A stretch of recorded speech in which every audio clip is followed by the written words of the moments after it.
పేరు తల్లి? ఆశ్రిత. ఆశ్రిత, ఏ క్లాస్ చదువుతున్నావు? 7th class. ఏ స్కూల్ నుంచి వచ్చావు? జెడ్పీహెచ్ఎస్ రామచంద్రాపురం. రామచంద్రపురం నుంచి వచ్చావా? గ్రేట్. సో నీకు కూడా ప్రైజ్ వచ్చిందా? కంగ్రాచులేషన్స్. సో డయాబెటీస్ ని మనం ఎలా ప్రివెంట్ చేయొచ్చు? అంటే morning exercise and eating control పెట్టుకోవడం, సాయంత్రం వాకింగ్ లేదా ప్లేయింగ్ ఏదైనా ఆట ఆడుకుంటే తగ్గచ్చు.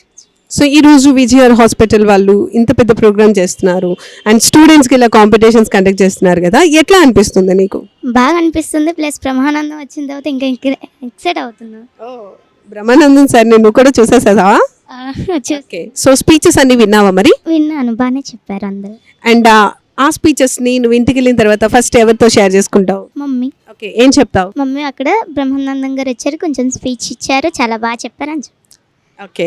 సో డయాబెటీస్ వచ్చిన పేషెంట్ ఎవరైనా నీకు తెలిసిన వాళ్ళు ఉంటే నువ్వు వాళ్ళని పానిక్ అవ్వకుండా ఏం కాదు అని ఎట్లా నువ్వు సపోర్ట్ చేస్తావు వాళ్ళకి? వాళ్ళు సపోర్ట్ చెప్పినా ప్లస్ నాకు కూడా డయాబెటీస్ ఉంది ఇప్పుడు ప్రెసెంట్. సో వాళ్ళకి మంచి చెప్తాను, ఎందుకంటే నాకు చాలాసార్లు వచ్చింది కాబట్టి నాకు డైలీ అలవాటు అయిపోయింది. సో వాళ్ళకి కూడా కొంచెం మంచిగా చెప్తా. ఓకే, నువ్వు కూడా స్ట్రాంగ్ డైట్ అండ్ తీసుకుంటున్నావు, at the same time daily exercise చేసుకుంటున్నావు కాబట్టి బ్యాలెన్స్డ్గా నువ్వు కంట్రోల్ చేసుకోగలుగుతున్నావు, అంతేనా? అవును, థ్యాంక్స్ టు విజయఆర్ హాస్పిటల్.